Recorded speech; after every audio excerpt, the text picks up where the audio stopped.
Oke. Selamat pagi dan selamat sore, saudara-saudari sedama. Kembali kita bertemu bersama di sesi Dhamma Talk International Buddhist Indonesia. Sebelumnya, terimalah salam dalam Dhamma, Namo Buddhaya. Perkenalkan, nama saya Bill, saya berdomisili di Jerman. Hari ini saya ditemani oleh saudara Vincent yang berdomisili di Jerman juga. Dan pada kesempatan kali ini, kami akan mewakili International Buddhist Indonesia untuk membawakan acara Dhamma Talk pada hari ini yang akan diisi oleh Yang Mulia Bante Utama Mohatera dengan tema cara mengatasi kemarahan sebagai umat Buddhis.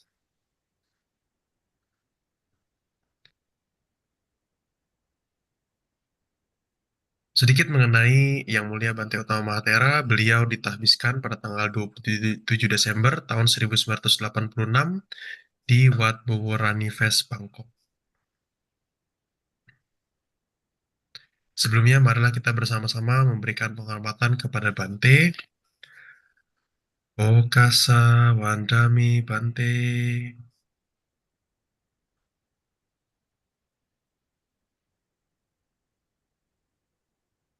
Sebelum kita mulai sesi Dhamma Talk-nya, kami ingin menghimbaukan beberapa hal untuk kita semua, supaya sesi Dhamma Talk ini dapat berjalan lancar.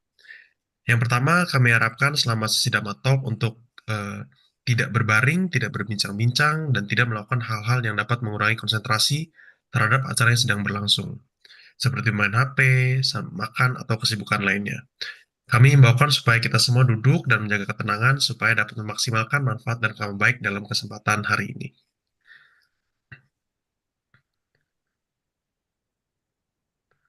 Dengan ini kita mulai sesi Dhamma Talk-nya, diskusinya.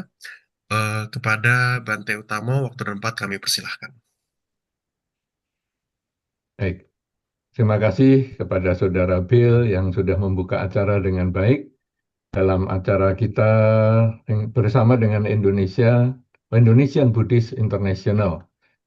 Senang sekali karena ini saya kira acara kita yang kedua, karena ingat saya dulu saya pernah mengisi juga. Nah, tema kita dalam kesempatan ini sangat baik, yaitu tentang cara mengatasi kemarahan sebagai umat Buddhis. Kemarahan ini tentu milik siapapun juga. Bahkan sebetulnya binatang pun ada kemarahan itu. Anda kalau mungkin karena ini di luar negeri ya, misalnya situasinya di apartemen misalnya, kemudian Anda punya hewan, mungkin peliharaan, misalnya kucing, anjing misalnya. Kemudian karena sesuatu dan lain hal, mungkin kucing atau anjing itu menjadi tidak nyaman. Dia bisa marah loh. Dia bisa menggigit, baik menggigit yang punya pemilik maupun menggigit orang lain. Nah, artinya binatang pun bisa marah. Manusia pada umumnya juga marah bisa. Nah, tapi tema kita kan sekarang bagaimana mengatasinya sebagai umat Buddha. Nah, kita perlu tahu dulu apa sih sebetulnya kemarahan itu. Sebetulnya manusia ataupun siapapun juga, semua makhluk itu dia punya keinginan. Keinginannya macam-macam. Kalau kucing atau anjing tadi misalnya inginnya dielus-elus. Ya, jadi ingin dielus, disayang-sayang. Nah, kemudian sekarang kenapa dia kok jadi emosi, marah? Kalau kucing atau anjing itu. Karena dia keinginannya yang salah satunya tadi misalnya ingin dielus-elus, tidak menjadi kenyataan, tidak tercapai. Maka dia kemudian marah. Atau kalau kucing biasanya bagi Anda yang suka penggemar kucing misalnya, kucing kalau sudah dielus-elus, ada titik tertentu dia itu bosan. Dan kalau Anda mengelus terus, dia akan marah, tidak suka dengan Anda. Nah, artinya apa? Dia merasa saya sudah cukup, saya ingin bebas sekarang. Jangan kamu elus-elus terus. Tapi begitu kita elus-elus terus, dia emosi, dia marah. Nah, sekarang gimana nih kalau manusia? Sama, manusia juga setiap orang punya keinginan. Nah, kemudian sekarang keinginannya apa nih? Bermacam-macam. Misalnya kalau tinggal di apartemen, Maunya ya suasananya tenang lah, saya mau istirahat nih, udah malam mau istirahat. Tapi tetangga berisik, atau nih di ruang atas ini berisik banget. Wah, saya mau istirahat, jangan berisik. Nah, kita emosi, kita marah. Karena apa? Karena keinginan saya untuk tenang tidak menjadi kenyataan. Keinginan saya untuk bisa memperoleh keheningan tidak tercapai. Dan banyak hal itu nanti. Misalnya, saya ini mau berangkat kerja. Saya pikir mungkin Anda banyak bekerja atau kuliah misalnya ya. Kemudian, saya mau kerja, saya mau kuliah. Wah, sudah waktunya nih. Kemudian cepat-cepat mau berangkat.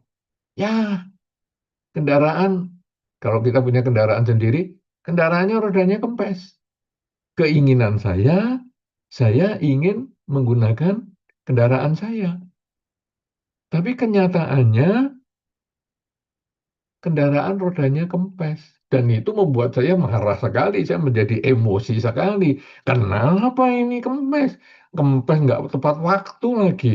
Kalau tadi misalnya pas sebelumnya ini saya sudah siap-siap, kempes kan saya tinggal ganti roda lah apa. Lah ini saya sudah siap-siap mau berangkat, ya kempes, emosilah kita. Nah, jadi dari dua contoh itu kita bisa tahu bahwa binatang maupun manusia bisa emosi, marah. Marahnya penyebabnya adalah kalau binatang tadi punya keinginan, ingin dilus, tidak tercapai, atau sudah cukup, elusannya tidak tercapai, dia marah. Manusia juga sama. Keinginannya jika tidak tercapai, dia juga marah. Saya ingin kalau saya mau berangkat kerja, saya mau berangkat kuliah, yang lancar-lancar saja. Jadi kalau mau banyak kempes tadi malam, biar saya bisa servis dengan baik, atau saya bisa cari alternatif untuk transportasi. Tapi ini sudah waktunya mepet-mepet, eh malah jadinya terlambat nih saya. Nah, jadi emosi. Kemudian juga mungkin mau pakai HP. Wah, wah ini penting nih, saya mau telepon entah ke keluarga, entah ke mana. Inginnya menggunakan HP, kenyataannya baterainya habis. Jadi mau ngaji cas-casan, kemana ini? Nggak ketemu tempat ngecasnya karena kita kebetulan di jalanan. Atau kebetulan ada tempat untuk ngecas tapi orang lain sedang pakai. Jadi kita emosi. Jadi kemarahan itu sebetulnya terjadi karena keinginan kita tidak menjadi kenyataan. Kita semua punya keinginan, kalau tercapai kita puas, tenang, lega, tenang. Tetapi begitu tidak tercapai, kemarahanlah yang muncul. Nah, sekarang bedanya binatang dengan manusia adalah cara mengatasi kemarahan tersebut. Kalau kucing, anjing, wah langsung gigit. Kalau ayam, bagi Anda yang ingat, kalau Anda punya ayam, misalnya dulu kalau marah karena telurnya diambil atau anaknya diganggu karena dia tidak ingin anaknya ataupun telurnya ini diganggu, pasti dia kemudian marah. Nah itu juga dia langsung aja patuk sana, serbu sini. Itu binatang. Manusia kadang-kadang juga membinatang juga. Jadi begitu marah, langsung buacok, cekik, buanting. Ya, bahkan mungkin di antara kita ada loh, marah itu yang cekik banting itu disimboliskan dengan membanting keyboard, membanting remote, membanting mouse. Itu ada. Jadi kita main game kan maunya menang, kalah. Wah, ya kadang-kadang monitornya ditinju misalnya. Ya itu sebetulnya membinatang. Jadi kita belum bisa mengendalikan, menghandle kemarahan itu belum bisa. Padahal sumbernya kemarahan adalah keinginan yang tidak tercapai. Nah, sekarang gimana nih kita umat Buddha? Cara mengatasinya gimana ini? Sebetulnya kita sebagai umat Buddha ini adalah umat yang sangat berbahagia. Karena kita dari kecil sudah diajarkan untuk mengendalikan emosi kita. Dari kecil, secara tidak disadari, dalam sistem belajar Dhamma, itu ada upaya untuk pengendalian emosi, pengendalian keinginan tepatnya. Karena kalau tadi kan, kenapa kita marah? Karena keinginan tidak menjadi kenyataan.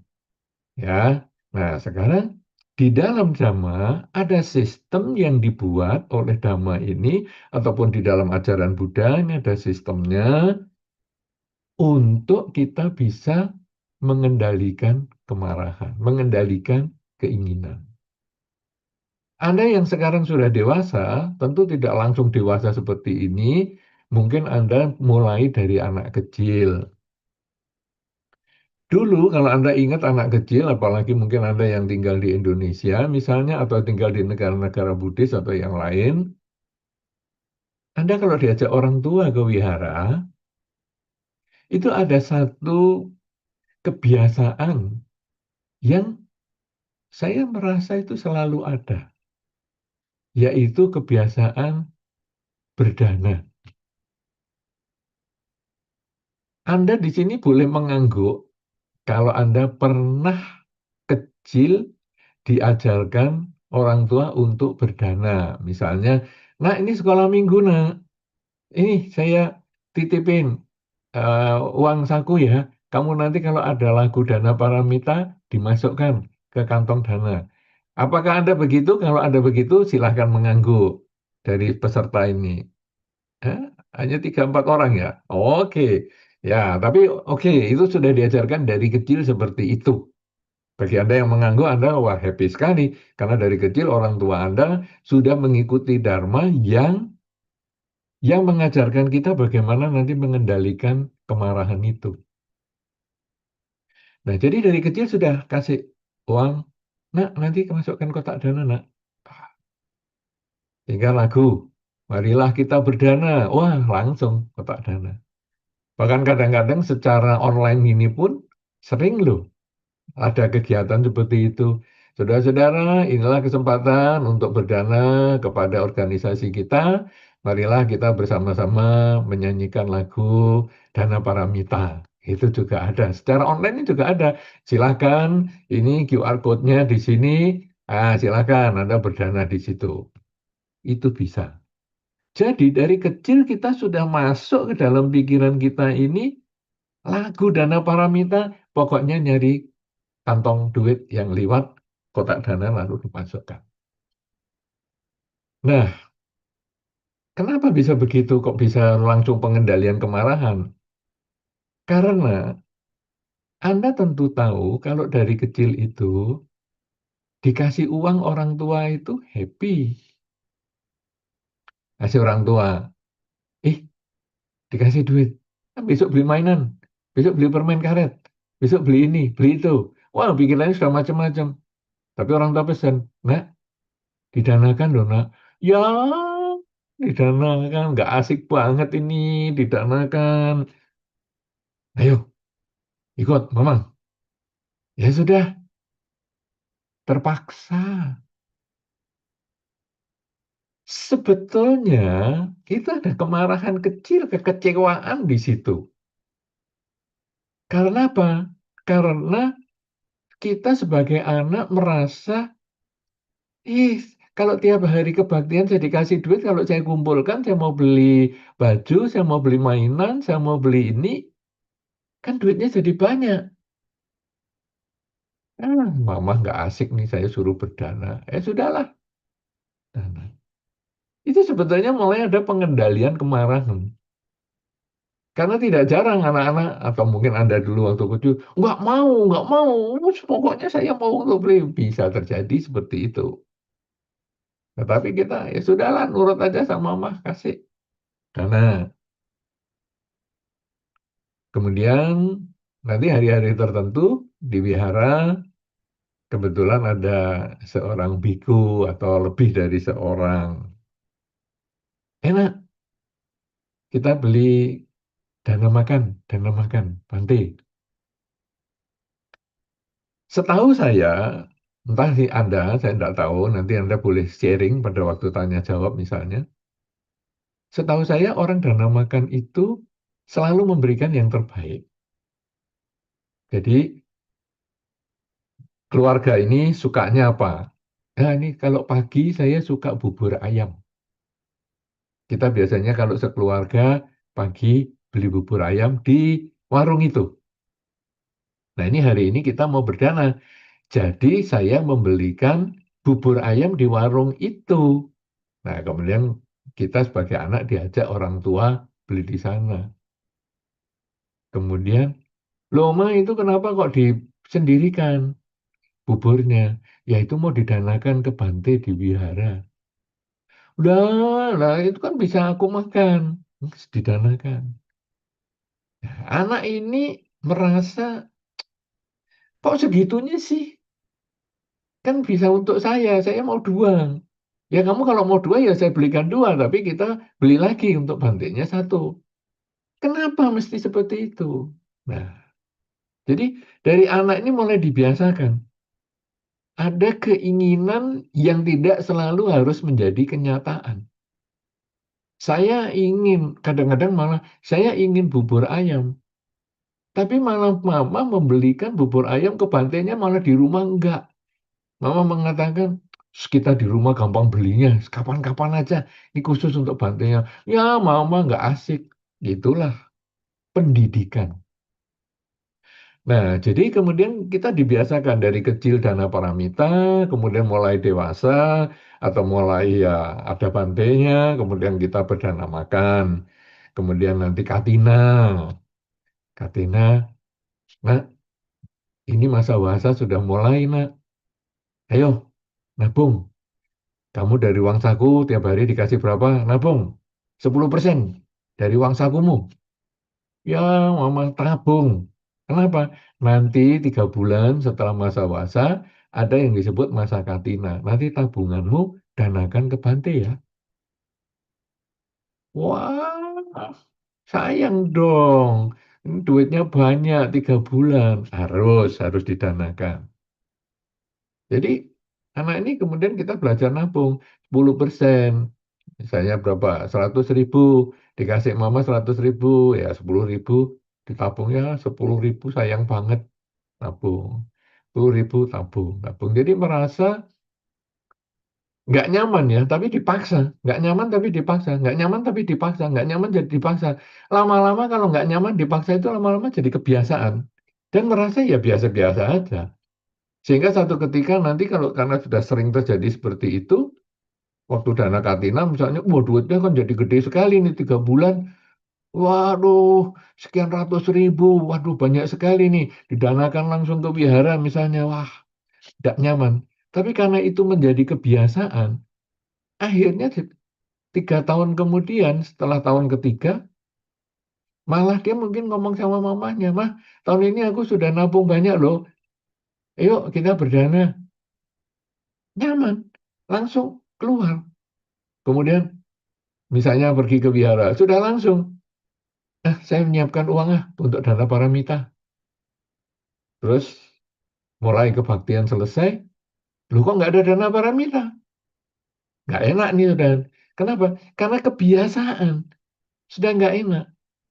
Lalu gimana nih? Cari kotak dana Di mana nih? Biara. Itu. Di dekat altar ada kotak dana. Jadi dana paramita tidak keliling, dia mengeluarkan dana, masukkan kotak dana. Kemudian dengar, tuh di biara ada Bante nih. Mah, dana makan ke Bantenya. Mama sibuk. Ya, kalau gitu aku berangkat sendiri ya. Mulai menjadi kebiasaan, menjadi nyaman. Artinya apa? Yang tadinya keinginan yang tidak tercapai itu menimbulkan stres, menimbulkan kemarahan, potensi kemarahannya itu ada, tetapi setelah sering dilakukan menjadi hal yang biasa. Malah kalau nggak melakukan rasanya nggak nyaman. Nah, oleh karena itu, di dalam ajaran Dharma, kerelaan itu adalah tingkat awal. Khususnya kerelaan materi, itu tingkat awal. Kenapa? Karena kerelaan materi itu mudah sekali. Kerelaan materi itu, kalau saya punya materi, apapun materinya, apakah saya punya uang, saya berdana uang, kalau saya punya makanan, saya berdana makanan, kalau saya punya pakaian, saya berdana pakaian, saya punya kendaraan, saya kasih tumpangan orang kendaraan, saya punya tempat, di ruang saya ini, di apartemen saya ada satu ruangan yang kosong, saya pinjamkan tempat, itu sebetulnya adalah kerelaan yang bersifat materi. Tetapi sebetulnya kerelaan bersifat materi ini tingkat awal yang mengubah mental kita untuk masuk ke dalam level kerelaan yang bersifat bukan materi. Maksudnya apa? Ketika tadi misalnya saya berdana makan, kelihatannya saya berdana makan, tetapi sebetulnya pola pikir saya adalah bagaimana makanan saya ini membahagiakan pihak lain. Tadi saya sudah sampaikan bahwa ketika kita berdana makan, ataupun tadi berdana makan kepada para biku misalnya, itu selalu sering yang kita pilih adalah yang paling enak menurut kita. Karena itu yang paling biasa kita gunakan atau yang kita konsumsi. Hampir tidak pernah ketemu, mungkin nanti Anda bisa sampaikan waktu ditanya jawab ataupun sharing, hampir saya tidak pernah ketemu orang berdana makan itu yang dia tidak suka. Ini kebetulan bandenya datang. Aku nggak suka itu depot sana, nggak enak. Sekarang aku belikan untuk bantenya. Bante itu kan mudah dirawat. Jadi dikasih aja ya nggak enak, nggak apa-apa. Hampir saya nggak pernah ketemu. Nanti siapa tahu Anda pernah ketemu orang yang seperti itu. Biasanya selalu berpikir, saya suka barang itu, maka saya danakan kepada Bante. Supaya apa? Supaya Bante juga bahagia seperti saya. Karena saya mengkonsumsi itu saya senang, maka dengan saya berdana kepada Bante, maka semoga Bante juga bahagia seperti yang saya alami. Ini sebetulnya bawah sadar kita dilatih seperti itu. Bahwa ketika saya merelakan sesuatu, itu sebetulnya untuk bisa memberikan juga kebahagiaan kepada pihak lain. Kemudian saya berdana jubah, ini musim Katina, saya berdana jubah kepada Bante. Maka saya kenapa dananya jubah? Kenapa saya nggak dana baju misalnya? Dana sepatu misalnya. Saya menggunakan sepatu, saya menggunakan baju. Jadi kalau saya berdana kepada Bante, saya sukanya kan baju yang ini. Jadi kalau tadi kan makanan. Saya suka makanan ini, maka saya danakan kepada Bante. Sekarang saya menggunakan baju ini, saya suka nih baju ini. Saya danakan ke Bante. Enggak. Tapi saya suka baju ini. Tetapi saya berdana Bante adalah jubah.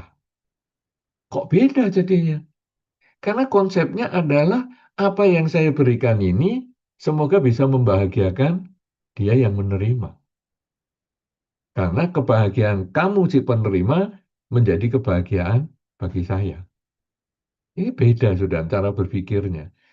Kalau Anda renungkan, Anda kan tidak pernah berdana katina itu pakaian yang Anda suka. Tapi ketika berdana makan, Anda berdana makanan yang Anda suka. Ini sudah ada level yang berubah di dalam cara berpikir kita, bawah sadar kita. Bagaimana membuat pihak lain bahagia dengan perilaku saya. Nah, ini sebetulnya yang kita mau capai di dalam dana materi tadi. yaitu perubahan mental. Dana materi ini hanya alat, tapi perubahan mental itu yang mau kita capai. Sekarang, kalau perubahan mental itu yang mau kita capai, maka saat kita tidak suka dengan seseorang, kalau kemarahan itu adalah keinginan kita untuk mengubah kenyataan. Jadi, tadi saya sudah sampaikan, penyebab kemarahan adalah keinginan yang tidak sesuai dengan kenyataan. Ingin dielus, tidak bisa dielus. Ingin naik kendaraan dengan cepat, ternyata banyak kempes. Jadi tidak sesuai dengan kenyataan. Orang marah itu adalah keinginan untuk mengubah kenyataan. Maka bertanya adalah, kenapa? Kenapa kamu seperti itu? Kenapa banyak kempes kok tidak tepat waktu?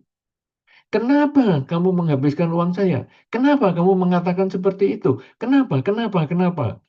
Kenapa itu mengubah pihak lain? Kita mau berangkat kerja, ya hujan. Kenapa sih hujan? Hujan malah dimarahi. Nah, kalau sekarang kita mulai dari anak kecil tadi, waktu diajak mamahnya untuk berdana paramita, kenapa berdana paramita? Jangan dong berdana paramita. Kenapa harus dana bubur ayam ke Bante Diwiara? Janganlah, itu kan aku sukai. Kenapa harus dana Katina? Itu kan uang besar untuk saya. Kata kenapa itu adalah jangan lakukan itu. Saya nggak suka seperti itu. Kamu yang berubah. Tetapi setelah proses itu berjalan bertahun-tahun atau cukup lama, relatif cukup lama, maka pertanyaan kenapa itu berubah jadi pernyataan. Pertanyaan kenapa berubah menjadi pernyataan. Memang begitu. Jadi, ini hari Minggu atau hari kebaktian. Yuk, kita berdana. Kenapa? Ya memang begitu. Memang begitu waktunya kita berdana. Oh, ini ada Bante di wihara. Ayo, kita dana makan. Kenapa? Karena memang waktunya kita berdana makan. Ini hari Katina. Ayo, kita berdana sangga. Kenapa? Karena ini memang waktunya. Nah, kata memang itu mengubah diri kita. Mengubah keinginan kita. Kata kenapa, pertanyaan kenapa, itu mengubah orang lain. Contoh sekarang, kenapa saya marah? Saya nggak suka orang itu ngomongnya seperti itu. Oke, pertanyaannya adalah, kenapa kamu ngomong begitu? Jangan ngomong begitu, kan saya sudah mengatakan berkali-kali, kamu jangan ngomong begitu. Kenapa kamu masih ngomong begitu? Artinya apa? Dia yang harus berubah. Kalau dia berubah, aku nggak marah.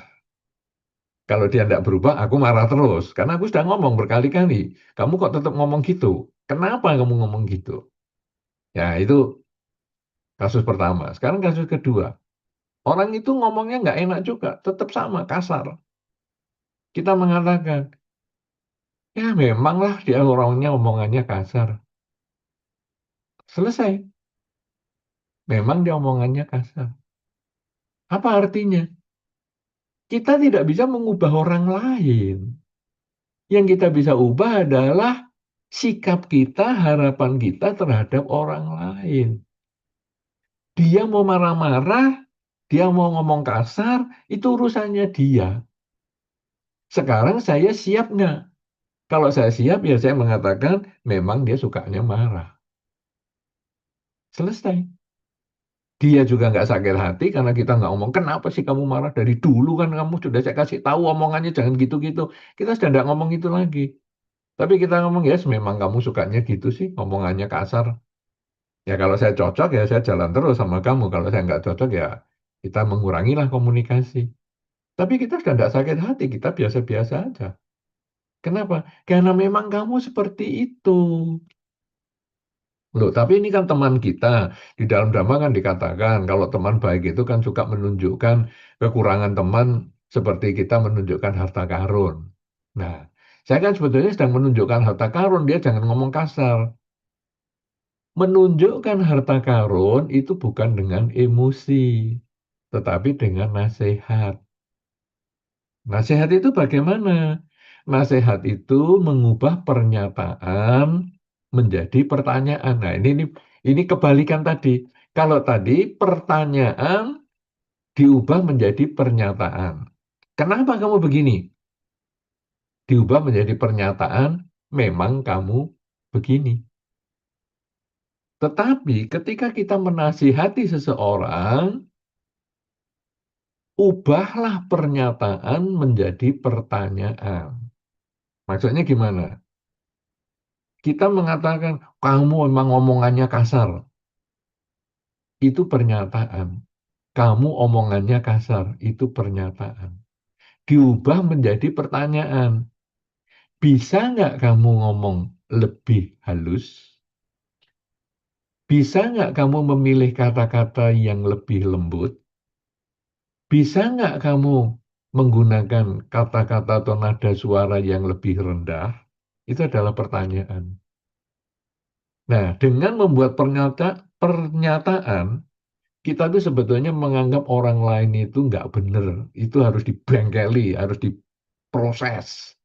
Tetapi dengan membuat pertanyaan, itu membuat kita menganggap dia itu adalah sebagai manusia. Sehingga bisa diajak maju bersama. Nah, ini bedanya pertanyaan dan pernyataan. Sekarang, dari hal ini, sebetulnya kita kemudian bisa memahami bagaimana cara kita mengelola kemarahan kita. Dan tadi temanya adalah bagaimana kita mengatasi kemarahan, ya. Bagaimana kita mengatasi kemarahan sebagai umat Buddhis. Setelah kita tahu penyebabnya kemarahan itu, maka cara mengatasinya yang pertama adalah dengan mengatakan, memang dia seperti itu. Kenapa? Karena kemarahan itu disebabkan keinginan yang tidak tercapai. Kalau keinginan yang tidak tercapai, maka bukan kenyataannya yang kita ubah, tetapi keinginan. Kita tidak bisa mengubah pihak lain. Yang kita bisa ubah adalah diri kita sendiri. Memang kamu begitu. Coba saja sekarang di dalam berbagai kondisi, kalau Anda ketemu beberapa hal ya, misalnya sekarang Anda mungkin sepedanya tadi mogok misalnya, atau sepedanya banyak kempes misalnya. Kemudian Anda mengatakan, ya memang kempes. Selesai toh. Tinggal Anda cari alternatif. Mau jalan kaki, mau transportasi umum, atau apa. Ya sudah. Tapi kan saya terlambat ini. Oke, yang sudah terlambat tidak bisa diperbaiki. Tetapi nanti di lain kesempatan saya akan ngecek lebih awal. Sepedanya saya cek lebih awal atau malam sudah saya cek supaya tidak terjadi kasus yang sama. Kekurangan menjadi pelajaran untuk di masa depan. Nah, dengan cara seperti ini, maka kita bisa menyelesaikan kemarahan-kemarahan, potensi kemarahan kita itu dengan lebih tenang. Saya katakan potensi kemarahan, kenapa? Karena mungkin banyak sekali kita mungkin masih emosional sehingga kemarahan kita itu banyak. Mungkin yang dulu tiap hari marah dengan cara seperti ini, dengan sering mengatakan ya memang kamu seperti itu. Dengan sering mengatakan seperti itu di dalam berbagai kondisi, mungkin Anda sudah tidak marah tiap hari lagi. Mungkin sudah tinggal 2 hari atau 3 hari sekali. Tetapi semakin sering dilatih, seperti tadi dengan sering berdana paramita atau membawa dana makan kepada para biku di wihara ataupun berdana katina misalnya, karena sering dilatih menjadi kebiasaan. Dan akhirnya yang tiap hari marah, menjadi 3-4 hari marah, lama-lama seminggu marah, sekali saja, lama-lama sebulan sekali baru marah, lama-lama ketika ditanya kapan kamu terakhir marah. Sudah lupa ya saya kapan terakhir marah. Wah, ini dia sudah bisa mengatasi kemarahan. Nah, kenapa? Karena kita sudah tahu bahwa kemarahan itu hanya keinginan saya yang tidak tercapai. Saya tidak bisa mengubah orang lain, saya hanya bisa mengubah diri saya. Tetapi kalau saya memerlukan untuk mengubah orang lain, maka saya menggunakan kalimatannya. Seperti yang diajarkan oleh Sang Buddha. Sang Buddha itu juga selalu banyak menggunakan kalimatannya. Misalnya, oh para biku, kalau Anda nanti membaca beberapa sutta itu akan ada, oh para biku, segala sesuatu di dunia ini berubah atau tetap berubah Bante. Itu kan pertanyaan. Oh para biku, kalau berubah itu duka atau aduka? Duka Bante. Kalau berubah, aduka, ata atau anata? Anata Bante. Nah, itu artinya Sang Buddha mengajarkan bahwa mengubah seseorang itu bukan dengan pernyataan, tetapi dengan pertanyaan. Karena pertanyaan itu memancing kita untuk berpikir. Dan lama-lama, oh ya ya, oh ya ya, oh ya. Karena kita bukan komputer yang diprogram. Kalau komputer yang diprogram itu diperintah. If ini dan itu, atau apa saja. Itu adalah programming. Programming. Tetapi kalau manusia, dia memprogramnya itu dengan membuat pertanyaan. Yang mungkin kalau istilah sekarang namanya apa? Leading by questions. Jadi bagaimana kita bisa memimpin seseorang dengan membuat pertanyaan. Semakin Anda bisa mengendalikan kemarahan Anda, semakin Anda bisa mengubah orang lain itu dengan pertanyaan. Kalau nanti satu ketika Anda misalnya atau Anda sudah menjadi pemimpin satu perusahaan dan Anda kemudian marah dengan anak buah Anda, maka anak buah Anda itu bukan dengan pernyataan yang Anda marahi. Ini bagaimana kamu kerjakan cara seperti ini? Kan ngawur sekali. Ayo diperbaiki. Bukan gitu. Tapi buatlah pertanyaan. Kenapa sih kamu mengerjakan seperti ini? Ya, saya gini misalnya nih. Apakah kamu tidak ingat dulu pernah saya kasih tutorialnya untuk membuat ini? Yang mana ya? Itu loh yang tutorial yang ini. Coba kamu bisa nggak dibuka itu yang waktu saya kirim WA ke kamu pada tanggal sekian nih masih ada data saya. Saya kirim WA ke sana ke kamu. Apakah bisa kamu buka itu? Kamu pelajari? Nah, apakah kamu sudah mengerti? Ini kan bikin pertanyaan terus. Apakah kamu sudah mengerti? Apa masih bisa saya jelasin lagi? Atau ada hal yang lain masih saya bisa ulang? Nah, itu lama-lama nanti akhirnya orang itu akan bisa memahami. Jadi, leading by questions ini bukan hanya untuk Anda mungkin sebagai pelajar, Anda sebagai pekerja, bahkan Anda sebagai pemimpin pun begitu. Dan ada orang yang juga bertanya kepada, kalau kita misalnya, gimana ya saya menasihati orang tua saya. Orang tua saya itu, waduh, kelakuannya nggak beres. Judi lah, boros-borosin duit lah. Nah, anak kalau menasihati orang tua, itu bisa memancing kemarahan. Pak, jangan gini dong, jangan main judi terus. Ini nggak bener ini, duitnya habis ini. Kamu tahu apa? Kamu belum lahir, aku tuh sudah punya duit.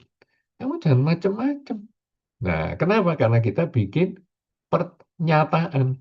Orang tua dikasih pernyataan, emosi lah dia. Karena pernyataan itu menganggap saya paling pintar, orang lain itu bodoh semua. Tapi cobalah kita buat pertanyaan. Pak, menurut Papa ini apa ya? Kalau judi itu bisa menghasilkan uang, Pak. Oh iya, pasti. Oh, itu kita pasang berapa? 100.000 bisa dapatnya sekian juta. Papa ini sudah berapa lama main judi? Oh, sudah 10 tahun. Sudah dapat berapa dari 10 tahun main? Saya baru dapat sedikit. Lah, tadi katanya kan bisa nih. Kalau judi menghasilkan duit, kok dapatnya kok cuma sedikit, Pak. Nah, gitu. Itu kita leading by questions terus. Dan akhirnya orang tua itu, iya ya, benar juga nih. Pintar kamu ngomong ya. Pantas kamu. Pantas kamu pada sekolah di luar negeri, semua di Eropa nih. Wah, pintar ya. Nah, akhirnya dia bisa terima. Dan itu apa saja, itu bisa kita lakukan dengan questions, leading by questions. Jadi misalnya tentang kebiasaan jelek, merokok misalnya, dan lain sebagainya, itu dimulai dari pertanyaan-pertanyaan itu. Saya ingat sekali ada satu anak kecil yang orang tuanya suka merokok. Itu dikasih nasihat siapapun tidak bisa orang tuanya merokok itu. Kemudian anak yang kecil ini hanya tanya, Papa ingin lebih lama nggak kumpul sama saya? Nah, hanya pertanyaan itu. Kemudian bapaknya langsung mencapai pencerahan. Wis, ini kalau ngerokok terus kan saya jadi gampang sakit dan jauh dari anak saya. Dan nanti anak saya mungkin belum dewasa, saya sudah meninggal. Berhenti dia. Dengan satu pertanyaan itu, Papa masih mau lama dengan saya enggak kumpulnya? Itu anak yang paling disayang ngomong begitu. Dan dia berhenti. Kenapa? Karena leading by questions. Coba kalau anak ini juga ngomong, Papa berhenti dong, gini-gini. Belum tentu dia mau berhenti. Kamu anak kecil ngerti apa? Apa kamu harus ngelarang-larang saya? Ini duit-duit saya sendiri. Tapi begitu, Papa mau kumpul lebih lama nggak sama saya? Dia langsung berhenti. Nah, jadi inilah sebetulnya secara damai yang kita bisa lakukan di dalam kehidupan kita sehari-hari. Ya, jadi bagaimana kita mengatasi kemarahan? Kalau kita tahu penyebab kemarahan itu adalah keinginan kita, maka kita tidak bisa melawan kenyataan, tetapi kita mengubah keinginan kita. Mengubah keinginan kita adalah dengan cara sering mengucapkan kalimat di dalam batin, memang dia seperti itu, memang seperti itu. Sering katakanlah memang seperti itu, sehingga kita lebih mudah untuk mengendalikan diri kita. Dan kalau kita nanti mau mengubah sesuatu, maka dimulailah dengan pertanyaan, kenapa seperti itu? Nah, ini mudah-mudahan tidak membingungkan karena ini couplingnya beda ya. Jadi kalau pertanyaan pertama tadi, kenapa dia begitu? Diganti menjadi memang dia begitu. Itu untuk mengendalikan diri kita supaya kita tenang menghadapi perbedaan antara keinginan dengan kenyataan. Tetapi ketika kita mengubah atau kita berusaha mau menasihati seseorang, maka kita harus berusaha membuat dengan pertanyaan. Apakah baiknya tidak seperti ini? Aku kan sudah pengalaman kerja gini, apa enggak sebaiknya mencoba cara ini 3 bulan aja? Siapa tahu ada kemajuan. Nanti dibandingkan cara yang biasa Anda kerjakan 3 bulan dengan cara saya ini 3 bulan, kita bandingkan hasilnya gimana. Kalau hasilnya lebih baik dari punyamu, ya silakan pakai. Tapi kalau hasilnya lebih baik dari punyamu, ya mari kita coba pakai punya saya. Nah, dengan leading by questions itu juga akan membuat pergaulan kita di dalam masyarakat menjadi nyaman, dan kita kemudian tidak gampang marah, tidak gampang emosi, dan kita menjadi teman bagi semua orang, bahkan juga bagi semua makhluk. Saya kira ini yang mungkin perlu saya sampaikan di dalam awal cerita-cerita kita, sharing dhamma kita, mudah-mudahan bisa memancing tanya jawab, baik yang sesuai topik kita tentang cara mengatasi kemarahan, ataupun juga mungkin yang lain-lain. Saya kira demikian, terima kasih. Saya kembalikan kepada moderator kita, Saudara Bill. Silakan.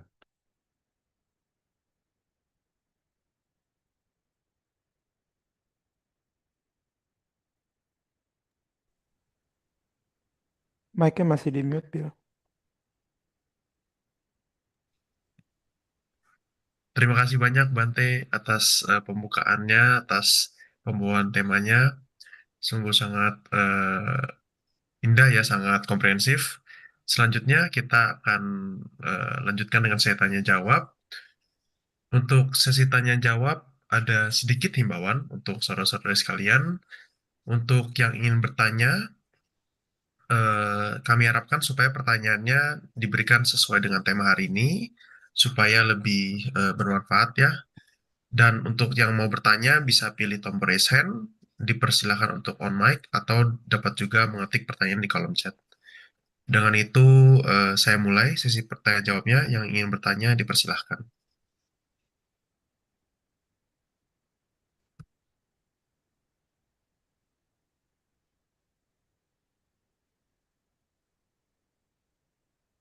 Ciciome, silahkan. Oke, terima kasih Saudari Bill, Bill. Untuk Bante, terimalah salam dhamma saya, Namo Buddhaya. Saya Cimei Bante, domisili saya di Belanda. Saya ada sedikit mungkin pembukaan untuk pertanyaan, cara mengatasi kemarahan. Selama ini memang saya mempunyai banyak kemarahan di dalam hati tentang kerjaan atau lingkungan atau sebagainya. Cara saya untuk saat ini saya gunakan kalau saya mengatasi kemarahan itu dengan diam. Karena selagi saya marah, emosi saya sangat tinggi. Karena sangat tinggi itu, saya bisa eh, kemarahan saya bisa memuncak seperti kayak bom itu meledak, Bante.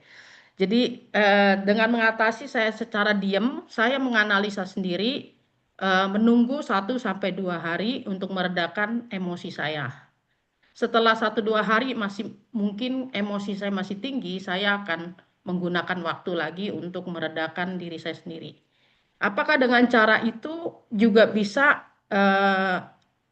secara dewasa, ibarat kata kita biasanya membicarakan tentang sesuatu yang saya tidak cocok atau sesuatu yang tidak searah dengan teman kerja atau atasan.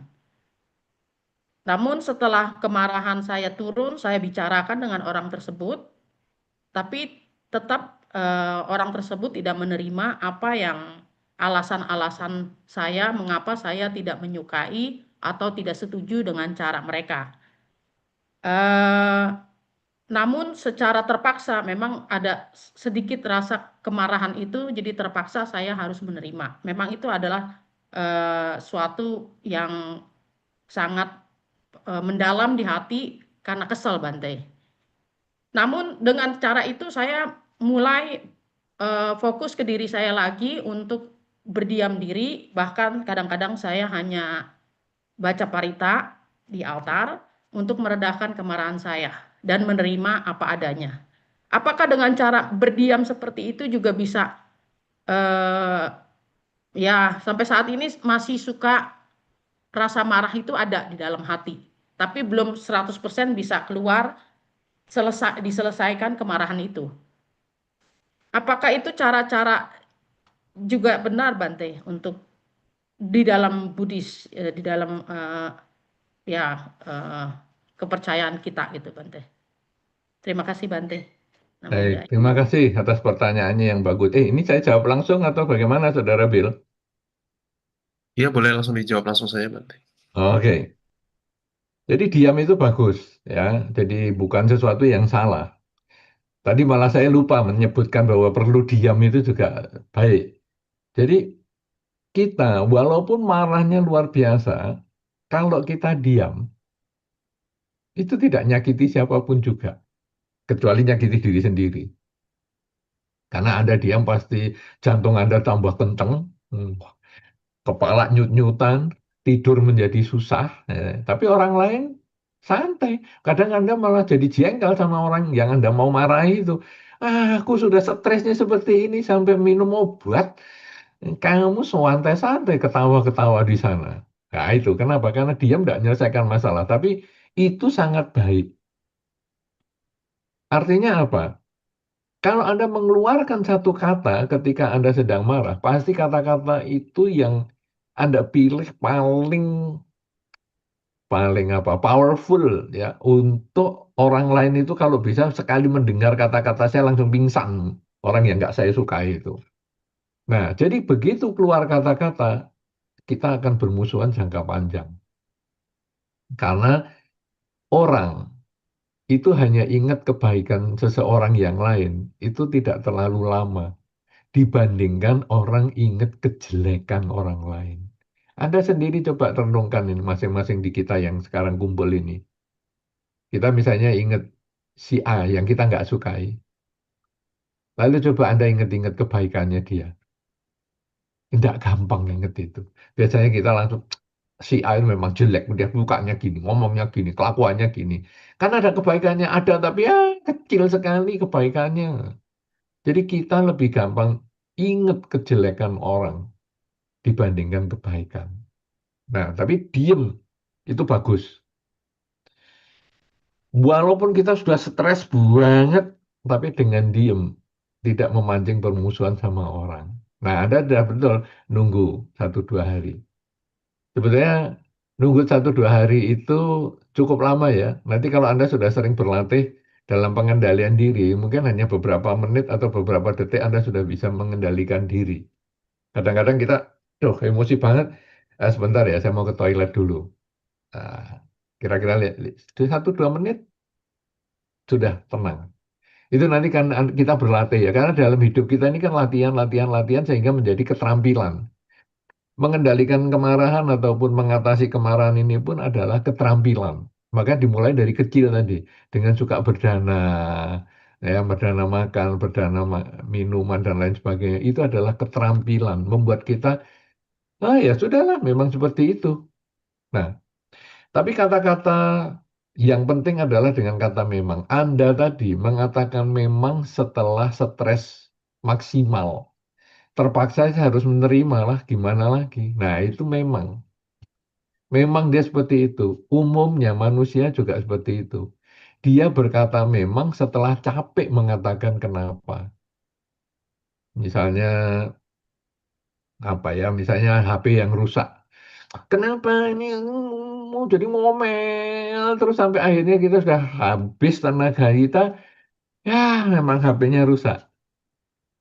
Jadi ketika kita mengatakan memang itu setelah energi kita habis dan itu capek banget. Sekarang kita membiasakan kata memang itu di awal. Itu tadi yang saya sampaikan. Bagaimana cara mengatasi kemarahan? Mengatakan memang dia seperti itu. Diinput terus di kepala kita kata memang itu. Diinjek terus. Sehingga begitu kita emosi muncul, kemarahan muncul, bibit kemarahan itu sudah ada di pikiran, ya memang dia seperti itu. Kenapa demikian? Ketika kita mengucapkan kata memang itu di tingkat yang pertama, maka kata kenapa itu di belakang. Itu kita energinya masih besar. Artinya kenapa itu kemudian kita mencari solusi. Yang tadi yang level kedua tadi, makanya saya sampaikan jangan kita kacau karena ini kebalikan. Kebalikan sebetulnya hanya dua kata, kenapa dan memang. Kenapa dan memang ini jangan untuk memahami seseorang. Memahami seseorang atau satu peristiwa ini dimulai dengan memang baru kenapa. Tapi menasehati seseorang itu dimulai dengan kenapa baru memang. Nah, jadi sekarang penggunaannya yang tadi untuk menyelesaikan pertanyaan ini. Ketika kita jengkel dengan seseorang itu, katakanlah memang. Ini harus diinput karena itu masukkan di bawah sadar kita sampai Anda menjadi kebiasaan, bahkan sampai mimpi buruk pun Anda mimpi buruk ya. Jadi artinya dalam kondisi tertidur pun kalau itu ada di bawah sadar Anda yang keluar ada kata memang. Memang seperti itu. Itu berarti Anda sering masukkan terus di program pikiran kita kata memang itu. Nah, jadi Anda nggak suka sama si A. Itu misalnya teman kerja Anda atau pimpinan Anda itu siapapun juga orangnya. Memang seperti itu punya pimpinan kerja. Katakanlah pimpinan ya lebih sulit tantangannya soalnya. Memang pekerjaan adanya orang seperti itu ya sudahlah. Memang seperti itu. Anda nerima dulu itu sebagai kenyataan. Begitu Anda menerima kenyataan, Anda tidak butuh 1-2 hari lagi. Kalau sudah terlatih, saat Anda muncul emosi, saat itu juga Anda tenggelam emosinya. Memang dia seperti itu. Tapi gimana ya kalau mau ngatasinya? Ini kan nggak nyaman ya kalau kita terus-terusan seperti ini. Nah, karena dia pimpinan, kita leading by question tadi. Menurut Bapak, apa benar seperti ini? Ya, ini kalau pimpinannya Bapak atau Ibu. Bagaimana kalau menurut Ibu seperti ini? Apa benar? Jadi kita bukan membuat dia harus mengerti dia salah. Tapi dia berpikir, dia bisa diajak berpikir dan akhirnya dia, oh ya ya, aku ini berarti nggak benar. Itu kesimpulannya dia sendiri. Dan pada saat kita di ujung leading by questions, itu dia diem. Sambil manggut-manggut. Berarti dia menerima pendapat kita itu. Kenapa? Karena kita injek juga pikiran dia. Dengan kata, menurut Bapak, apa teguran seperti itu sudah benar? Apa kelakuan seperti itu sudah benar? Oh sudah benar dong. Nah kemudian kita membuatkan usul. bagaimana Pak kalau seandainya seperti ini? Ngawur usulmu seperti itu, sudah benar itu. Bagaimana Pak kalau kita coba? Coba aja Pak dulu 3 bulan. Jadi kita leading by questions dulu. Kenapa? Setelah kita bisa mengendalikan diri kita baru bisa leading by questions. Tapi kalau kita tidak bisa mengendalikan diri kita, yang muncul adalah emosi dan memaksa. Harus dicoba dulu dong, ini seperti ini ya. Itu yang muncul pernyataan menjadi permusuhan. Apalagi itu pimpinan, kita bisa dikeluarkan.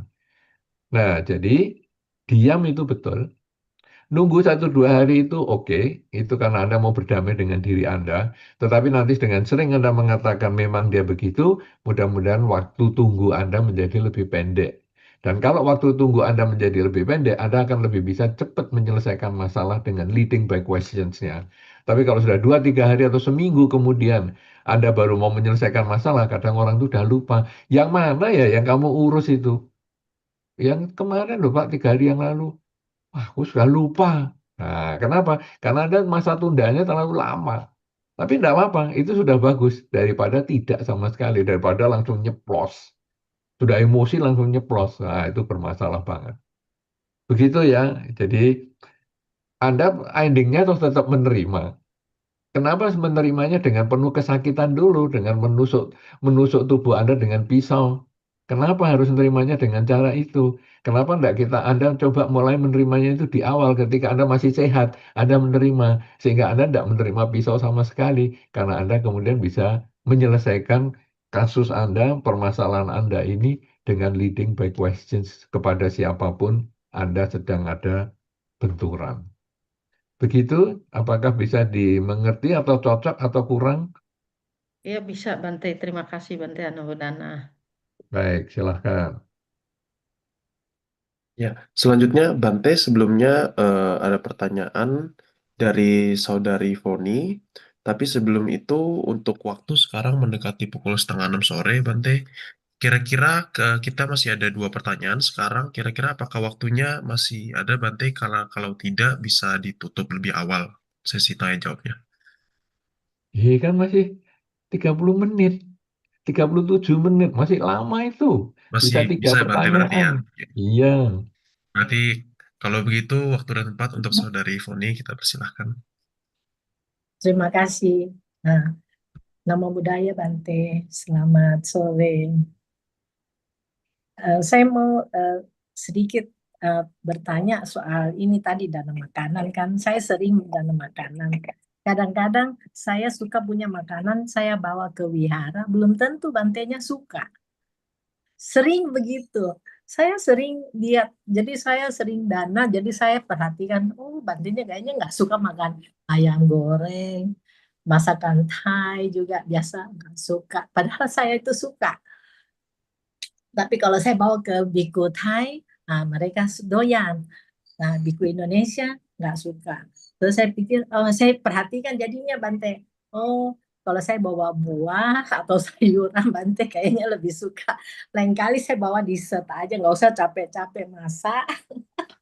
Bawa aja buah, gampang dessert gitu, lebih mudah. Ini udah capek masanya, Bantenya nggak doyan. Gimana ya Bante jadinya? Apakah saya salah? Tapi saya pikir ah, memang merasa aduh gimana ya kita udah capek masa terus Bante nggak doyan. Udah lain kali saya nggak mau bawa itu lagi. Saya bawa yang Bante kayaknya kira-kira suka deh.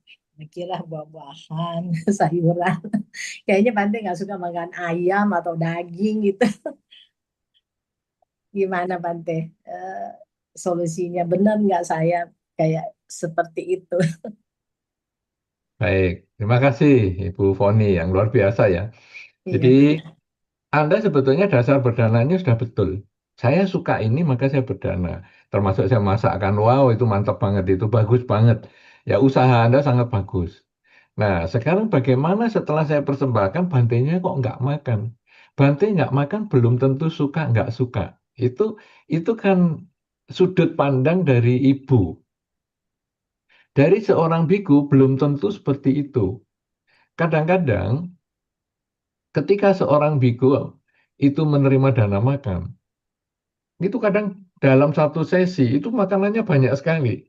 Ya, benar. Dan kadang-kadang orang yang berdana itu sebetulnya berdana itu kan melepas. Jadi misalnya tadi dari mulai anak kecil, ya. Jadi saya dana, ini kotak dana, masukkan uang. Dia kan tidak tanya lagi, "Oh, nanti uangnya untuk apa ya kalau sudah banyak?" Kan enggak. Kemudian kalau dana makan, kadang-kadang malah ke dana makan di wihara, sudahlah langsung dana tinggal aja. Kadang yang makan malah anak wihara, enggak mau pusing juga kita. Kenapa? Iya, Karena waktu berdana itu kita punya 3 pemikiran. Pemikiran sebelum berdana, pada saat berdana, dan setelah berdana. Ini harus kita jaga supaya positif terus. Sebelum berdana, aduh saya besok mau dana apa ya? Ayam goreng, oke. Saya beli ayamnya, oke. Saya masak, oke. Nah sebelum berdana sudah happy. Menyerahkan dana, harusnya juga happy juga. Aduh hari ini aku punya kesempatan nih untuk berdana. Bagus. Nah setelah berdana pun kita juga harus happy. Yaitu, ya sudah saya berdana. Nah masalah dimakan atau tidak itu urusannya bantenya. Kenapa? Karena itu sudah Anda berikan. Anda benar. kalau nggak kuat ngelihat itu, Anda pulang dulu. Supaya Anda jangan memasukkan ide negatif di pikiran Anda. Kata suka dan tidak suka itu berarti Anda sudah ada kemelekatan dengan pemberian itu. Dan itu juga membuat tidak nyaman. Ada seorang biku yang suka malah dia tidak mau makan. Ini versi beberapa orang ya. Jadi ada biku itu kalau suka malah dia nggak mau makan yang disukai. Kenapa? Karena biku sedang mengendalikan keinginannya. Oh, Karena saya senang banget nih ayam goreng. Tapi saya nggak mau makan. Begitu dia bisa nggak makan, dia lega. Kenapa? Karena dia bisa mengendalikan keinginan. Jadi kalau ibu mengatakan, oh bikunya nggak suka, belum tentu dia suka banget. Justru dia bertahan tidak makan. Nah kalau ibu sering berdana itu, dia tetap nggak makan. Ibu malah mendukung proses terjadinya latihan untuk dirinya. Tapi kalau begitu ibu, aduh aku nggak mau lagi. Ibu berarti menyelesaikan sudah untuk diri ibu sendiri, tidak untuk bantainya. Nah, jadi saya menyarankan kalau nggak kuat untuk melihat setelah berdana itu endingnya apa, nggak usah di situ. Santai aja. Itu sama dengan ibu itu membuang tisu. Habis buang ingus, kemudian buang tisu. Apa yang perlu ditelusuri tisunya itu kemana, dimanfaatkan siapa. Nggak usah buang tisu ya sudah. Karena Anda ketika menyiapkan makanan dengan tulus itu Anda sudah berbuat baik. Ketika Anda menyerahkan dana itu sudah berbuat baik. Jangan perbuatan baik yang 2 tahap itu dikotori dengan akhir setelah berbuat baik itu. Ya, jadi tidak selalu seperti itu. Nah, Ya, tapi saya jadi perhatikan Bante sukanya apa, besok-besok saya dana yang seperti yang saya lihat. Benar, Bante ini kayaknya suka buah gitu. Eh, ya, gitu Bante, saya pelajari karena saya lihat, oh, tapi saya nggak terlalu bagaimana juga, soalnya kita selesai, kita kan menyerahkan langsung Bante ambilnya. Ada yang diambil, yang lain gitu kan. Kita kan serahkan kayak 3-4 macam diambil kayak itu apa namanya langsung makan di bowl gitu. Jadi nggak taruh di meja. Jadi Bante pasti ada ambil yang lain. Saya cuma pikir, oh kalau Bante nggak suka ini besok-besok jangan masak ini lagi. Saya bawa saja yang lain. Oh Bante suka kayaknya buah bener. Jadi saya merubah menunya gitu buat Bante. Nggak usah lagi masak yang kayaknya Bante nggak suka. Oh, begitu ya Bante ya. Oh, melepaskan keserakahan gitu ya. betul. Jadi ibu, Menghindari. ya, jadi ibu yang pikirkan adalah bahwa ya Anda nggak apa-apa ya. Misalnya, besok saya bawa buah saja karena bantainya merasa nggak suka, nggak apa-apa. Tapi kalau satu ketika buahnya juga nggak dimakan, ibu juga nggak usah sakit hati. Iya, Jadi benar. Iya. dijaga pikiran 3 tahap itu ya, sebelum berdana, pada saat berdana, dan setelah berdana. Supaya benar-benar dana yang Anda persembahkan itu menjadi dana yang maksimal hasilnya. Benar Bante. Iya, saya cukup mengerti juga itu soal itu. Soalnya habis Betul. itu kita makan rame-rame juga sama teman-teman. Ya, Makasih Jadi Bante ya, masukan. dari sudut pandang seorang biku, karena saya adalah biku, saya sering sekali juga mendapat beban ya seperti itu ya. Itu membebani Hmm, sekali. iya, Dengan mengatakan, Bante, ini ada masak loh Bante dari jam 3 pagi tadi. Wow, itu beban sekali. Kenapa? Karena belum tentu kita mau ngambil itu. oh Tapi iya, iya, terpaksa harus ngambil. Dan itu betul-betul membebani. Lebih baik kalau sudah berdana, ya sudah berdana aja. iya. Gitu. Atau berdana Oh, jubah. Bante ini jubah saya jahit sendiri atau saya order loh Bante ini dari tempat ini. Wah ini susah Bante, ini dapatnya tolong dipakai ya Bante. Kalau sudah ngasih adalah milik. Itu tidak milik, kita melepaskan kepemilikan kita. Tidak usah lagi ditarik-tarik untuk harus begini. Itu benar. seperti melepas Oh, ular tapi pegang ekornya. Nanti benar. kita yang bikin karma buruk sendiri. Karena akhirnya ya itu, loh apa kok nggak dipakai jubahnya yang saya persembahkan ke Bante, loh sandalnya kok nggak dipakai. Nah, makanya akhirnya kalau Dana Katina, loh masa sandal semua dipakai, jubah semua dipakai, kan nggak karu-karuan nanti jadinya. Kan kita bisa manfaatkan untuk yang lain. Jadi kalaupun makanan kita nggak makan, toh juga bisa untuk anak wihara, untuk makan bersama, dan lain Benar. sebagainya. Dianggap happy aja lah untuk semuanya itu. Ya Iya, gitu Bante. Ibu, mantap, bagus. Terima kasih Bante. Terima kasih sama-sama Ibu. Jangan menyurutkan langkah Ibu untuk berbuat baik semaksimal mungkin. Benar Bante. Terima kasih masukannya. Baik, baik. Silakan Bill, lanjut. Ya, selanjutnya dioper kepada Saudara Jamie. Waktu dan tempat kami persilahkan. Terima kasih, Saudara Bill. Namo Buddhaya Bante Utamo. Eh, saya ada sedikit sharing tentang mengendalikan amarah tersebut. Eh, apa cara saya mengendalikannya? Saya sering sekali dimarahi orang, beberapa kali dimarahi orang. Cara pertama yang saya jalankan adalah menjelaskan apa yang saya maksudkan. Kemudian orang tersebut bertambah marah dan saya mengerti ternyata orang tersebut tidak bisa menerimanya penjelasan saya dengan baik. Dan kemudian cara saya menghilangkan amarah saya karena tidak diterima dan sebagainya, saya langsung meminta maaf padanya. Dan saya katakan maaf kalau itu tidak mengena di hati Anda atau menyakitkan hati Anda. Dengan cara ini saya bisa belajar dengan cara apa yang Anda utarakan agar tidak bisa terulang lagi terhadap orang yang lainnya. Dengan demikian saya tidak menjadi marah lagi, malah orang tersebut meminta maaf pada saya dan karena saya meminta maaf padanya, karena dia merasa sepertinya tidak enak atau bagaimana gitu. Saya mengerti orang tersebut itu mempunyai perasaan sensi atau baper, jadi saya bisa memahaminya. Dengan cara demikian dia meminta maaf kembali pada saya karena saya meminta maaf padanya. Jadi saya merasa berbahagia juga karena dia bisa mengerti apa yang saya maksudkan dan juga dia berbahagia juga bisa mengerti saya bisa meminta maaf padanya. Dengan cara ini apakah menurut Bante meminta maaf itu adalah suatu tindakan uh, mengurangi atau memadamkan rasa amarah di diri? Terima kasih Bante. Anubbonara. Baik. Ya, meminta maaf itu ya bagus ya. Cuman sekarang meminta maaf apa ini? Karena kalau versi Indonesia, meminta maaf itu menjadi bahasa basi, bahasa pergaulan. Maaf ya, ini saya ada kesalahan gini-gini, itu meminta maaf. Tetapi di beberapa negara barat, meminta maaf itu berarti kita salah. Dan apakah benar-benar kita salah? Kalau kita tidak salah, ngapain kita harus meminta maaf? Jadi kita harus memosisikan dulu. Saya ini di mana? Di Indonesia beberapa kali kasus ini, kalau meminta maaf bisa ditahan polisi karena dia berarti dianggap salah.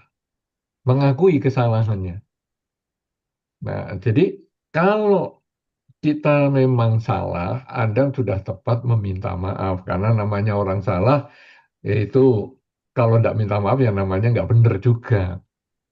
Nah, kemudian selain minta maaf adalah bertekad seperti tadi yang Anda sampaikan, ya saya mau belajar dan mudah-mudahan di masa yang akan datang tidak terulang lagi, itu betul. Itu kalau kita salah. Tapi kalau kita tidak salah, kita menjelaskan nggak bisa, karena orangnya tambah marah, dia baperan, sensi, dan lain sebagainya, ya kita diem aja dulu. Orang marah itu kalau nggak ditanggapi, biasanya dia cepat selesai. Karena mau dia marah ya, kita dengerin aja. Ini mengendalikan diri. Mungkin dengan tadi ibu yang pertama tadi adalah dengan dia diem. Itu betul. Jadi marah, marah terus terus kita diem. Nggak usah nanggepi, nggak usah mengatakan apapun juga kita diem. Boleh mengangguk-ngangguk itu boleh. Kenapa? Karena satu kata dari kita itu menjadi bahan bakar dia untuk marah setengah jam lagi. Misalnya, saya nggak seperti itu. Nggak seperti yang itu apa? Buktinya, walah tambah lagi. Setengah jam lagi. Setengah jam sudah selesai dia, bagaimana? Benar nggak gini? Enggak gimana? Wah, tambah lagi. Nah, jadi kita bisa diam, oke. Kemudian kita bisa membuat pertanyaan. Kalau seandainya kita nggak salah, kita bisa membuat pertanyaan. Pak, apakah boleh saya menyampaikan pendapat saya sedikit? Apakah boleh? Nggak usah, kamu nggak usah ngomong. Ya udah, nggak usah ngomong. Tapi kalau ya coba kamu ngomong apa?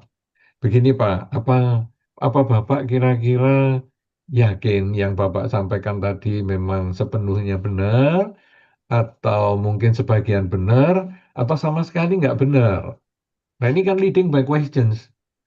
Kenapa? Karena saya merasa benar. Kenapa Bapak menuduh seperti itu? Nah, jadi yang menurut Bapak sampaikan tadi, apakah benar 100% menurut Bapak, pas setengahnya, atau sama sekali nggak benar? Nah, nanti dengan leading by question itu akhirnya dia, oh ya, ya sorry ya, waduh, saya tadi memang salah nih, emosi duluan. Nggak apa-apa Pak, santai aja. Nah, kalau kita nggak salah. Begitu Pak. Jadi, apakah minta maaf itu cara yang benar? Kalau kita salah, memang kita harus minta maaf.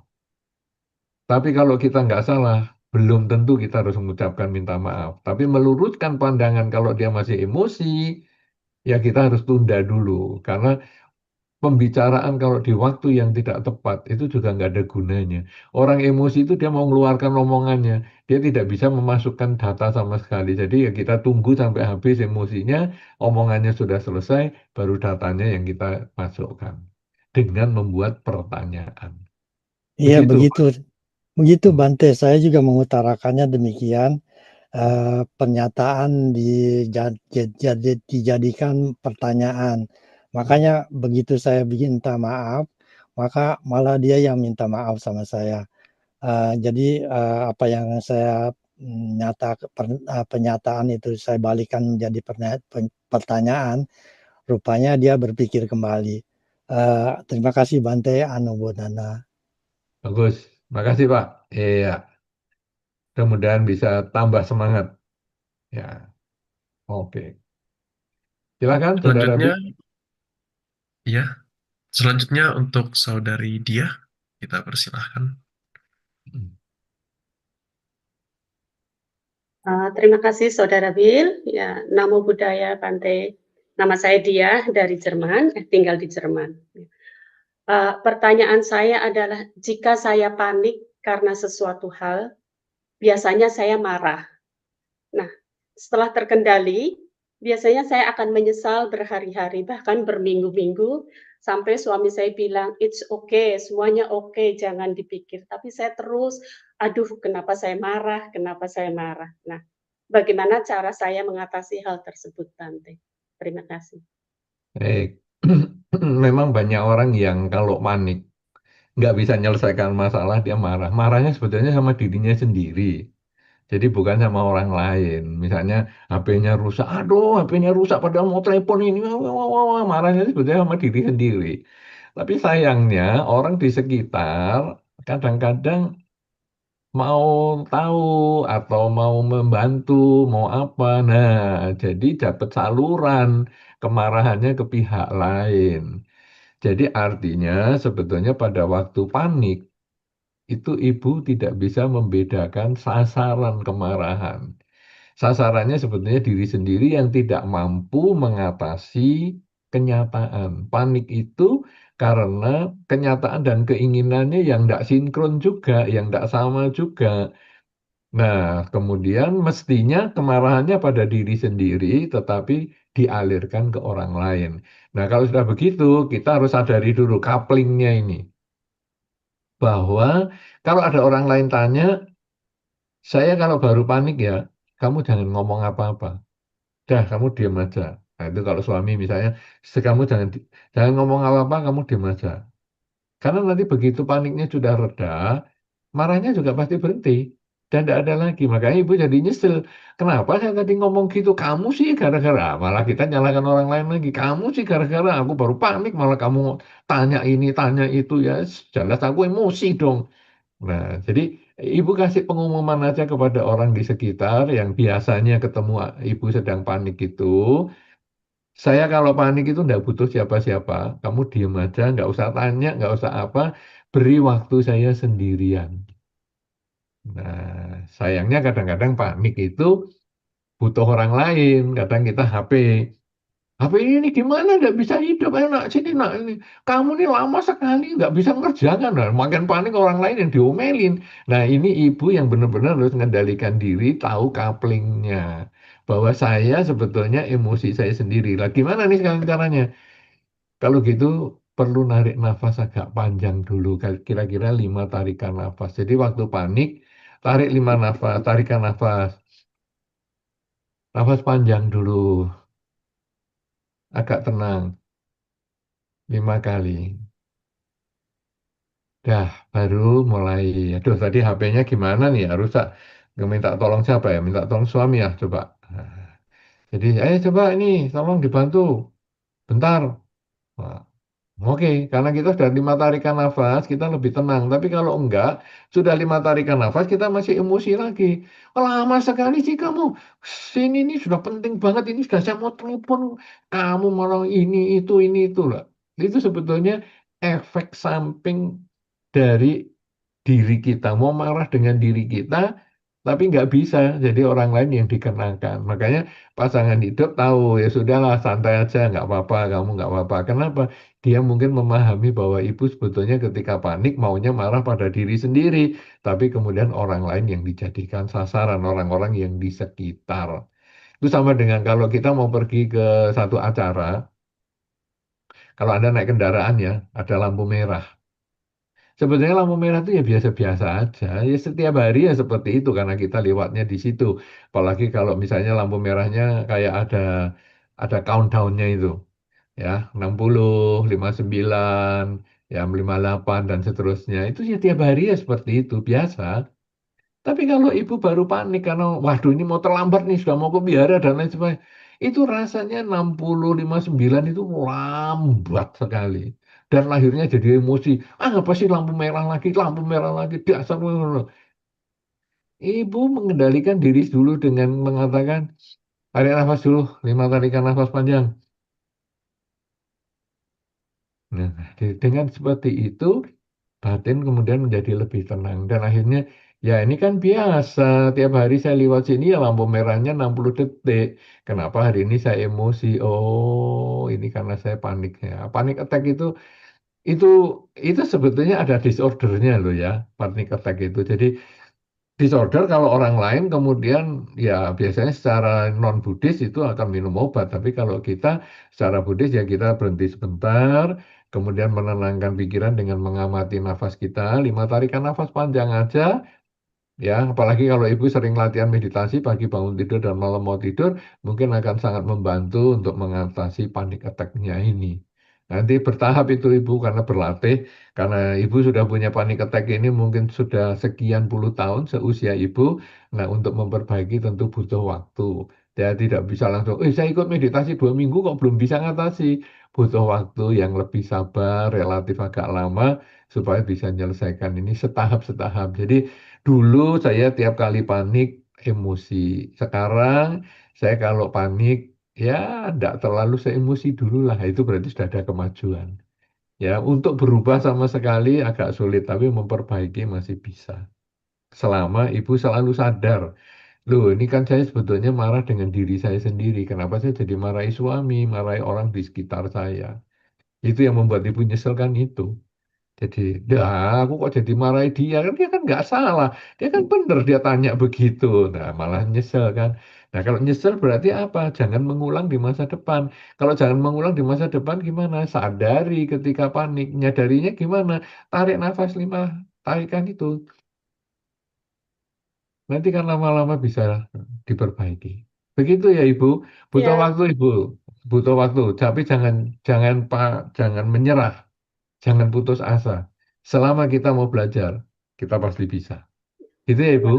terima kasih Bante Anumodan. Baik. Silahkan Bill. Ya, selanjutnya ada pertanyaan dari saudari Rose. Akan saya bacakan pertanyaannya ya. Sebelumnya, nama budaya Bante harus bagaimana nih cara menghadapi seseorang yang marah, tapi orang tersebut diam saja untuk menunjukin kekecewaan atau kekesalannya. Dan karena dia diam, dia jadi sakit karena dia berusaha menahan marahnya. Apapun alasannya, terlepas apakah orang itu benar atau tidak. Apakah baiknya juga didiamkan saja atau tidak, Bante? Sekian pertanyaannya. Baik. Nah, ini kan ini sebetulnya seperti Ibu Jume ya. Marah dengan diam itu kan Ibu Jume ini termasuk. Ya, jadi kan cara ngatasinya gitu. Karena diam itu adalah salah satu upaya mengatasi marah itu betul. Dan orang ini dia mengambil cara diam sampai lama dan sampai sakit. Nah, itu yang tadi saya juga sampaikan kepada Ibu Jume juga. Diam tidak menyelesaikan masalah karena jantungnya tambah begini, wah kepalanya tekanan darahnya jadi naik, mau tidur jadi susah. Ya, karena dia belum menyelesaikan masalah. Kalau tadi kita berbahas dari si pemarahnya, dari Ibu Juminya yang marah ketika diam. Sekarang bagaimana sikap lingkungan ketika menghadapi orang yang marah dengan diam?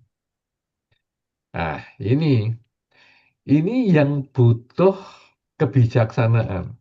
Karena kalau kita ketemu dengan ibu dia, ini repot.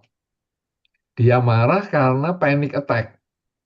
Kita ngomong dia tambah marah, ya. Jadi kita gimana ya? Nah, ini diem.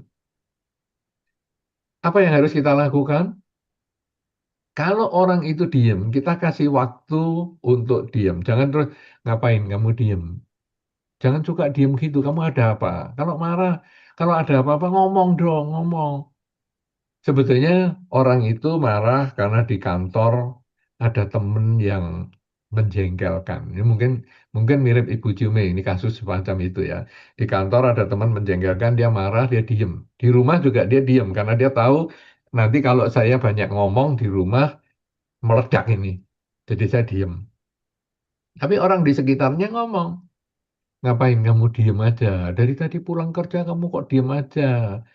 Ngomong dong. Tidak ada lah, saya nggak kepingin ngomong. Kamu marah ya sama saya? Enggak marah sama kamu. Kamu pasti marah sama saya. Oh, buktinya kamu diem aja. Aduh, kita dari kantor sudah emosi, kamu desek terus, akhirnya, iya marah sama kamu. Wah, ngomong apa? Nah, sudah, akhirnya yang di rumah juga kena masalah. Kenapa? Karena nggak pas situasinya. Ya, jadi sekarang gimana nih? Ketika kita ketemu orang yang diem waktu marah, kita hanya ngomong, apa yang bisa saya bantu? Mungkin kamu mungkin butuh bantuan apa kok? Sepertinya kamu emosi. Enggak ada yang butuh bantuan. Oke, kalau kamu nggak ada yang butuh dibantu, nanti kalau mungkin kamu pikirannya berubah atau apa, hubungi saya ya. Saya selalu ada di sekitar sini. Nah, jadi kita membuka diri untuk memberi waktu dia tenang dulu sendirian. Ya, kalau tadi Bu Jume kan butuh 1-2 hari misalnya. Ya oke, kita kasih waktu dia tenang dulu. Nah ini kalau dia orang terdekat Anda tentu tahu siklusnya supaya jangan sampai dia sakit. Jadi gimana? Bisa saya bantu? Dan Anda kalau bisa ya jangan membuat potensi kemarahannya muncul, membuat kesalahan atau apa. Walaupun kalau ketemu orang yang sedang sensi, apapun yang kita lakukan bisa salah. Kita jalan pelan-pelan supaya nggak berisik. Ngapa jalan pelan-pelan? Mau jadi pencuri ya? Salah. Kenapa dia baru sensi? Ya sudah kita jalan biasa. Jalan biasa seperti itu. Nggak solidar ini sama orang sedang emosi. Serba salah. Tapi ya sudah kita terima. Ya sudah, memang dia seperti itu. Nah, dengan cara menerima kenyataan seperti itu, membuat kita bisa pelan-pelan membantu orang yang marah yang diem tadi. Jadi, gimana nih orang yang marah diem? Satu, tanyalah kepada dia apakah bisa dibantu. Yang kedua, sediakan waktu. Setiap saat kalau kamu sudah siap, saya siap mendengar atau siap berkomunikasi lagi dengan Anda.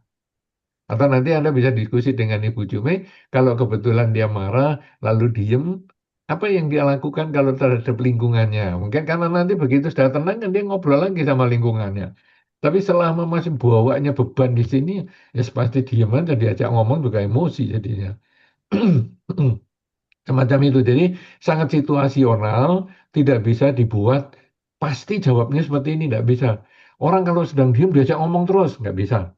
Orang sedang diem, diemin aja nanti ngomong sendiri, nggak bisa. Itu butuh butuh tarik ulur. Dan itu kalau Anda menjadi orang terdekatnya dia, nanti Anda akan tahu kapan Anda harus mulai ngomong, kapan Anda harus diem. Supaya dia menjadi tidak sakit. Karena kasihan, dia diam dan akhirnya jadi sakit. Marahnya menghantam dirinya sendiri. Sebetulnya orang memaafkan orang lain supaya tidak marah. Kita biar tidak marah itu kita memaafkan orang lain. Memahami memang dia seperti itu. Sebetulnya bukan hanya berguna untuk orang lain ya. Kalau tadi saya mengatakan ada berdana makan itu biar berguna untuk yang menerima dana. Berdana juga untuk supaya membahagiakan orang yang terima dana. Sebetulnya bukan hanya itu. Karena kebahagiaan dia menjadi kebahagiaan kita. Pada saat kita bisa memaafkan orang, memang dia seperti itu. Sebetulnya kita sedang membebaskan diri kita dari beban. Jadi kita seharusnya menghargai diri kita sendiri supaya kita bisa terbebas dari beban kita. Kenapa? Kamu tuh tidak layak menjadi beban pikiran saya. Kamu nggak layak. Artinya apa? Kamu kan teman biasa, kamu teman kantor dan lain-lain. Kenapa masalah kantor saya bawa rumah? Kamu nggak layak jadi beban untuk pikiran saya. Kamu nggak layak menjadi pengganggu untuk tidur saya. Ah, sudahlah, memang kamu begitu. Nah, begitu kita keluarkan masalah itu dari diri kita happy, kita tenang.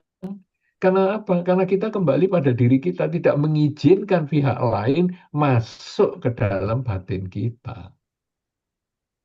Ya, saya kira ini yang mungkin bisa kita lakukan ketika menghadapi teman yang marah dan lain sebagainya. Kasih kesempatan dia untuk berpikir dan memberi waktu dia untuk bisa menghubungi kita ketika diperlukan.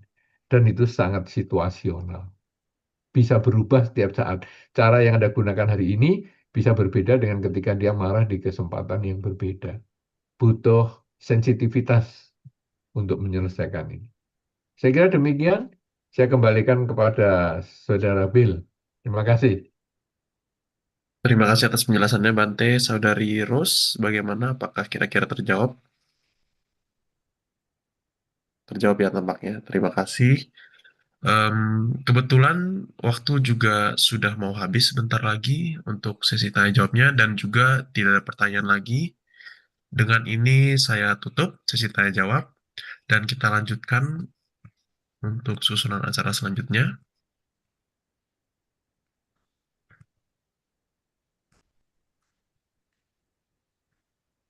Kita akan bersama-sama memberikan penghormatan lagi kepada Bante.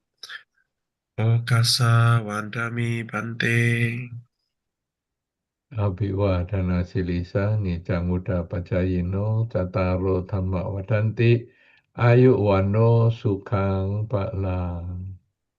Sadu, sadu, sadu.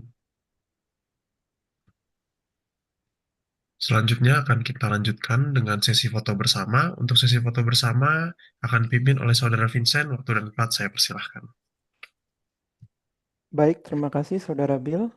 Saya akan memandu acara foto bersama kepada para peserta yang belum menyalakan kamera. Saya harap untuk menyalakan kamera dan menghadap ke arah kamera. Baik, saya akan memulai aba-aba. 1, 2, 3.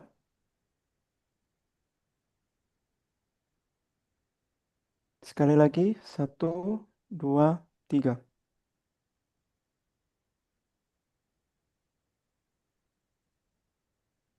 Baik, terima kasih.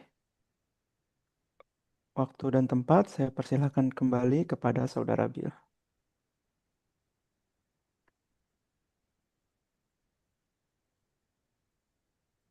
Ya. Kami dari segenap tim International Buddhism Indonesia mengucapkan banyak terima kasih kepada Bante Utamo yang sudah meluangkan waktunya hari ini untuk sesi Dhamma Talk pada hari ini. Jika Bante ada kegiatan selanjutnya atau ingin beristirahat, kami persilakan untuk meninggalkan Zoom meeting. Sebelumnya kami mengucapkan baik terima kasih, Maha Anumodana, Sotihato, Namo Buddhaya. Terima Baik, kasih terima Bante. kasih. Baik, terima kasih Namo atas Buddhaya. kesempatannya. Sampai ketemu di lain kesempatan. Semoga Anda semua selalu sehat, sukses, dan bahagia. Saya pamit dulu. Sampai ketemu lagi. Sadu, Terima sadu. kasih. Ya, Terima terima kasih kasih banyak, Terima Bante. kasih Bante. Semoga demikian dengan Bante. Selanjutnya ada beberapa pengumuman dari pihak IBI, yaitu mengenai sesi Dhamma Talk selanjutnya yang jatuh pada hari Minggu tanggal 29 Maret 2026 akan dibawakan oleh Bante Dirapunyo dengan tema yang akan menyusul. Selain itu, kami dari pihak IBI juga membuka dana paramita yang dapat disalurkan melalui dua rekening berikut, yaitu rekening Bank BCA atas nama Vini Wibowo atau rekening Bank Rabobank atas nama Alfred Sidik, dan diharapkan untuk mencantumkan kode IBI operasional.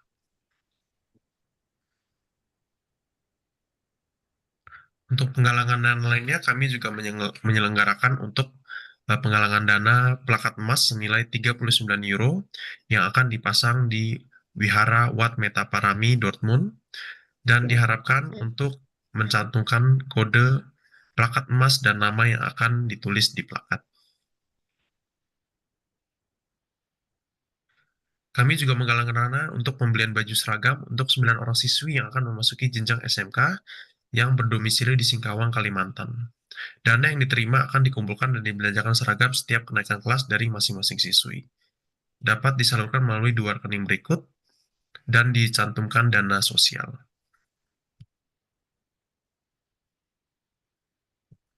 Berikut adalah ada 9 siswi yang mendapatkan bantuan, 4 orang diantaranya memasuki LDU SMK, dan 5 orang barunya akan memasuki tahun ajaran baru kelas 3 SMK.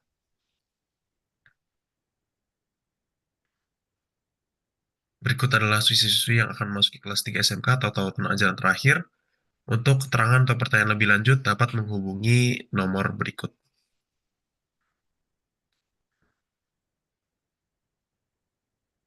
Untuk pertanyaan lebih lanjut mengenai sesi Dhamma Talk atau mengenai penggalangan dana dapat juga menghubungi informasi kontak berikut, yaitu Saudari Ciume yang berdomisili di Belanda, Saudari Vini yang berdomisili di Jerman, atau Saudari Noni yang berdomisili di Indonesia.